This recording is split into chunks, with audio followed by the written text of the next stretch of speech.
Hey guys! Welcome back again to my Milo Vlog, and today's video, samahan nyo ako sa aking A Day in My Life, first day being unemployed. So ayun na nga guys, 3 PM today, and today is Monday, 8th of July.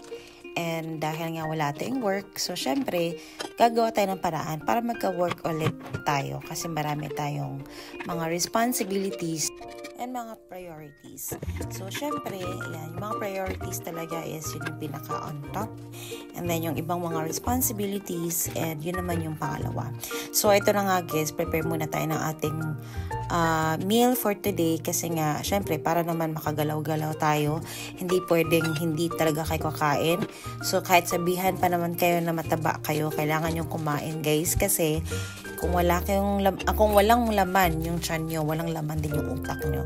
So, kailangan you always make sure that you will eat something that it's healthy, and then make sure na talagang hindi kayo magiging empty.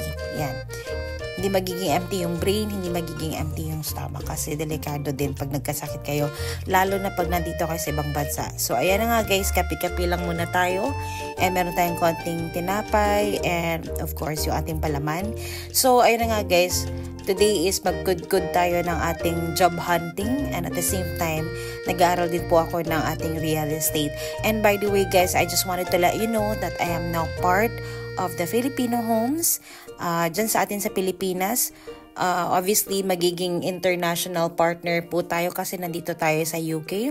And I just would like to invite everybody to also please follow my Facebook page, Explore Filipino Homes with Jai, for those want to inquire about properties in the Philippines, especially sa Cebu. And then, ayan, meron po akong mga listings or mga pictures and mga other details ng ating mga properties na ino-offer para sa ating mga kababayan dito sa abroad, especially na gusto magkaroon ng sariling bahay, gusto magkaroon ng sariling investment. Syempre, hindi naman tayo forever nandito sa ibang bansa.